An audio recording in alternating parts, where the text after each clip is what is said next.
दोस्तों, आप सबको संदीप भटनागर का नमस्कार। और पूरी दुनिया में आज एक ही न्यूज चल रही है और वो है हमास के पॉलिटिकल चीफ इस्माइल हनिया की हत्या। उनको ईरान में उनके ही घर में मार दिया गया। ईरान ये कह रहा है कि ये इजराइल ने किया है और इजराइल ने एक मिसाइल अटैक किया है, जबकि इजराइल कहता है कि इसमें हमारा कोई हाथ नहीं है और हमने ये नहीं किया है। और शायद इजराइल वैसे ही डिनाई कर रहा है जैसे कि उसने जो कर्नल सुलेमान का मर्डर किया था, उस वक्त भी इजराइल ने उसको आज तक नहीं माना कि उसने मर्डर किया है। और उसके पैरेलल में एक न्यूज़ और है कि हमास का जो ग्राउंड पे जो लीडर है याह्या सिनवार, जो कि एक तरीके से 7 अक्टूबर के अटैक का जिम्मेवार है, उसको भी अलग थलग कर लिया गया है गाजा के एरिया में। तो ये दो बड़े लीडर्स हैं हमास के। अब ये आप देखिए कि पिछले कुछ घंटों में ये दूसरा एक तरीके से मर्डर हुआ है। इससे पहले हिजबुल्लाह के एक बहुत बड़े लीडर, जिनको कहते हैं हिजबुल्लाह का सेकंड टॉप लीडर है फौद शुक्र, उनको लेबनान में मारा है और इसकी जिम्मेवारी इजराइल ने ली है। और ये उन्होंने कहा है कि ये रिटेलिएशन रॉकेट अटैक था जिसमें 12 बच्चे मारे गए थे इस वीकेंड में। लेकिन हिजबुल्लाह कहता है कि नहीं, ऐसा कुछ नहीं हुआ है and they denied the killing. अब देखिए, एक जगह इजराइल कहता है कि हमने मारा और शकूर को, और हिजबुल्लाह कहता है कि नहीं, वो नहीं मरा। और दूसरी जगह इजराइल कहता है कि हमने इस्माइल हनिया को नहीं मारा और ईरान कहता है कि उसने मारा है। और ये कंफर्म भी किया है आपके IRGC ने, जिसको कहते हैं इस्लामिक रिवॉल्यूशनरी गार्ड कॉर्प्स। अब दोस्तों, पूरे मुस्लिम दुनिया ने इसकी भर्त्सना की है, इसको कंडेम किया है। और इवन पाकिस्तान के न्यूज़पेपर्स में और पाकिस्तान के यूट्यूब चैनल्स में उसको एक तरीके से शहीद बताया गया है। आप ये देखिए, एक ऐसा आदमी जो कि 7 अक्टूबर में 1000 इजराइल के कोई बच्चों की मौत का जिम्मेवार है, उसको शहीद बताया गया। शायद शहीद किसे कहते हैं ये पाकिस्तानियों को पता ही नहीं है। केवल वो मुसलमान था और इजराइल के अगेंस्ट में लड़ रहा था तो वो शहीद हो गया। क्यों लड़ रहा था, इजराइल ने क्या किया था, इससे किसी को मतलब नहीं। हमास ने क्या किया था 7 अक्टूबर को, इससे पाकिस्तानियों को मतलब नहीं। पाकिस्तानियों को मतलब केवल इससे है कि पैलेस्टीन में बहुत ज़्यादा जो है वो इजराइल की फोर्स अति कर रही है। 40,000 लोग वहाँ पे मारे गए हैं। अभी मैं एक वीडियो देख रहा था अब्दुल बासित साहब का, जो इंडिया में एम्बेसडर भी थे। वो कह रहे हैं कि 40,000 पैलेस्टीनियंस ने हंस हंस के जान दे दी अपने देश के लिए और हम उनके साथ हैं। तो अब्दुल बासित साहब, मैं आपसे रिक्वेस्ट करता हूं कि आप भी चले जाइए पैलेस्टीन। 1-2 इजरायली सोल्जर्स को तो आप मार ही देंगे और उसके बाद आप शहादत देंगे तो आपको तो 72 की जगह 73 हुर्रे मिल जाएंगी। और आपकी उम्र भी ऐसी हो गई है कि आप लड़ सकते हैं अभी। तो केवल बोलने से नहीं होगा ना, आप जाइए और लड़िए। इवन टर्किश के प्रेसिडेंट अर्दगान ने भी बहुत ज़्यादा कंडेम किया है इस चीज़ को। अब देखिए, टर्की का कोई डायरेक्ट रिलेशन नहीं है इस वॉर में। कनेक्शन किया है, असी भी मुसलमान तुसी भी मुसलमान। और अगर अर्दगान ने कुछ उल्टी सीधी चीज़ें करने की कोशिश की या डायरेक्ट और इनडायरेक्ट वे में इस वॉर में इन्वॉल्व होने की कोशिश की, तो भाइयों ऐसा ना हो कि अगला नाम और अगला यूट्यूब प्रोग्राम हम अर्दगान के ऊपर करें। और मैं इसमें एक चीज ऐड करना चाहता हूं कि अभी नेतन्याहू कम से कम एक वीक के लिए यूएस में थे और वो ट्रंप से मिले, कमला हैरिस से मिले, बाइडेन से मिले, और बाहर न्यूज क्या आई कि तीनों ने उनसे कहा है कि आप प्लीज वॉर को रोकिए। और उन्होंने कांग्रेस में भी अपना भाषण दिया जिसमें कि 58 टाइम्स उनको स्टैंडिंग ओवेशन भी मिला। वहां पे भी ऑफिशियली यही कहा गया कि आप वॉर को बंद करने की कोशिश कीजिए। और उसके एक हफ्ते के अंदर दो बड़े लीडर्स, एक हिजबुल्लाह का और एक हमास का, मारा जाता है। इसके पीछे की स्टोरी क्या है यह समझने की कोशिश कीजिए।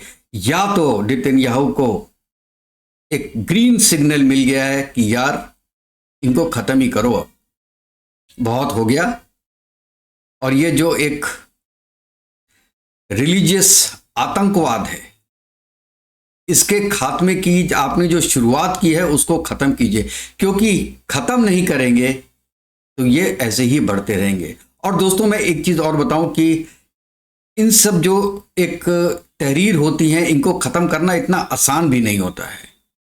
एक आदमी मरता है उसकी जगह दूसरा आ जाता है।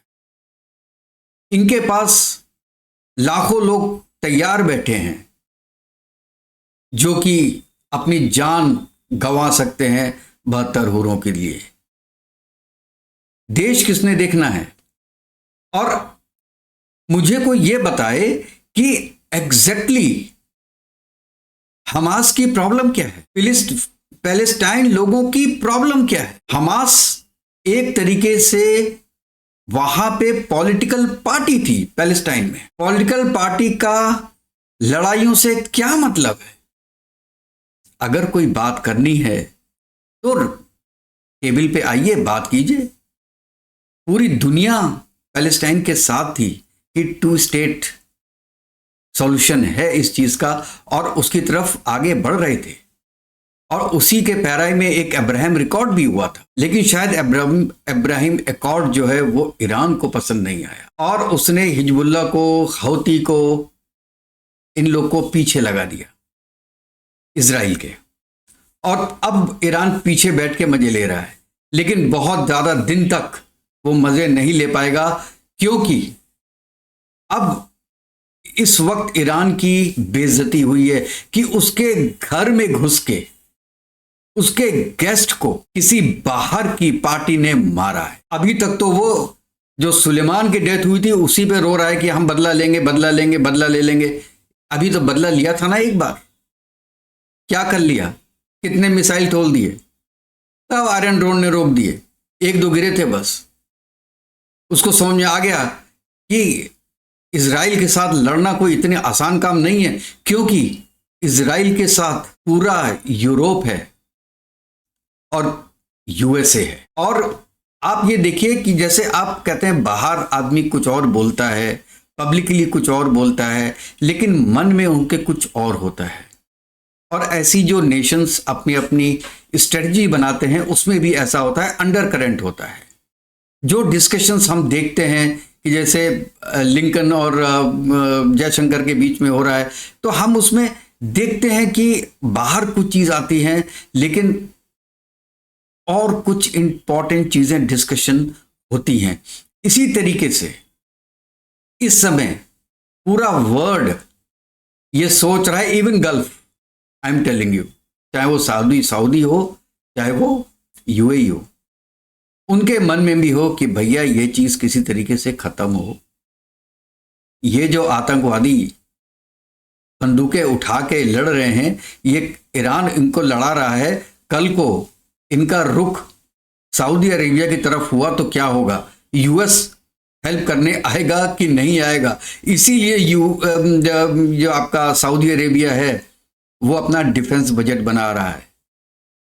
कितना बढ़ा लिया उसने, केवल इसीलिए इन सब जो टेररिस्ट ऑर्गेनाइजेशंस हैं उनके अगेंस्ट में लड़ने के लिए। और यार ये इनको ये समझ में नहीं आता है, ये जमाना ये अब तलवार लेके लड़ने का थोड़ी ना है।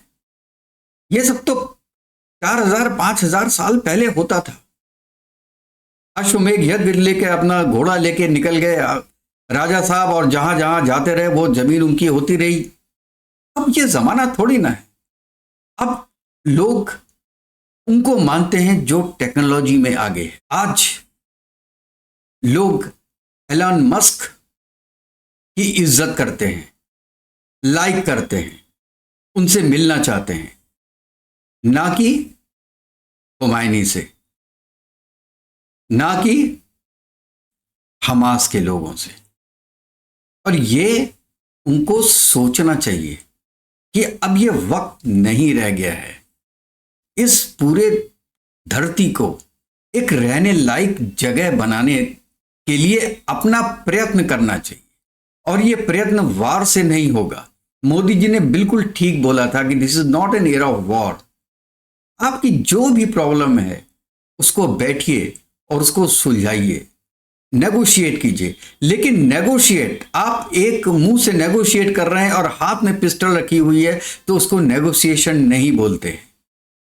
जो हमास, हिजबुल्लाह और ईरान करने की कोशिश कर रहे हैं, और ईरान ने अगर कोई रिटेलिएशन में कुछ किया इजराइल के अगेंस्ट में, तो मेरे ख्याल say that will be the end of Iran.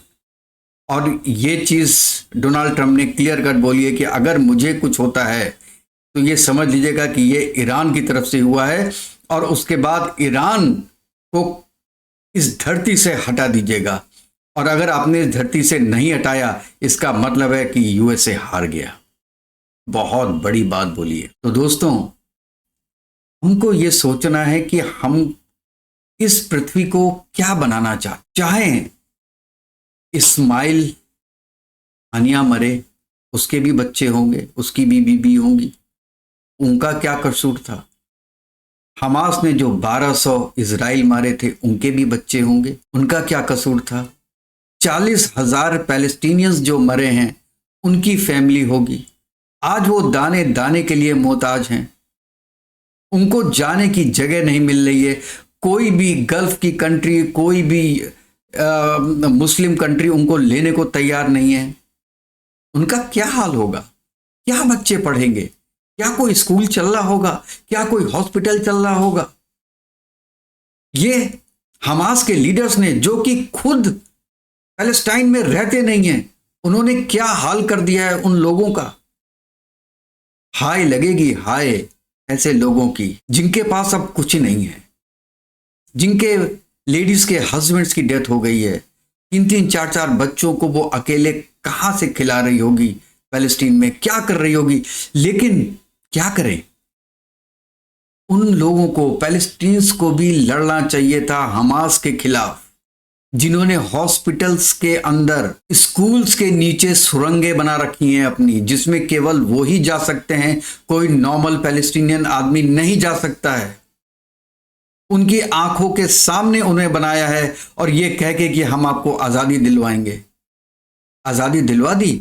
आप स्टेट के अगेंस्ट नहीं लड़ सकते हैं, आप यूएस के अगेंस्ट में, इजराइल के अगेंस्ट में, यूरोप के अगेंस्ट में कोई लड़ाई लड़ नहीं सकते। लड़ सकते हैं लेकिन जीत नहीं सकते।